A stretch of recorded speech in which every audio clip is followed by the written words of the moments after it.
নমস্কার বন্ধুরা, ছন্দা রান্নাঘরে সকলকে স্বাগত। দেখুন আজকে এসে গেছি আমি একটা নিরামিষ ডাল রেসিপি নিয়ে। ছোট ছোট করে কেটে নিয়েছি কিছুটা লাউ আর মুগের ডাল, নিয়েছি চিনি আর নিয়েছি গোটা গরম মশলা, শুকনো লঙ্কা, তেজপাতা। তো মুগ ডালটা আমি শুধু ধুয়েই আমি লাউয়ের সঙ্গে লবণ হলুদ দিয়ে সেদ্ধ করে নেবো।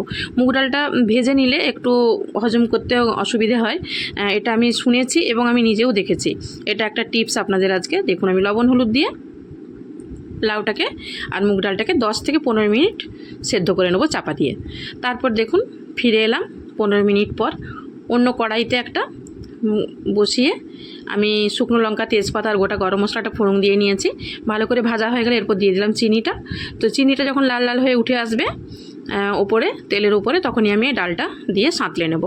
তো এটা খুব সুন্দর একটা রেসিপি, দারুণ টেস্ট হয় বন্ধুরা। আপনারা অবশ্যই একবার বানিয়ে দেখবেন। একদম সম্পূর্ণ নিরামিষ রেসিপি। উপর থেকে গরম মশলা ছড়িয়ে নামিয়ে নিলাম। যদি ভালো লাগে অবশ্যই একটা লাইক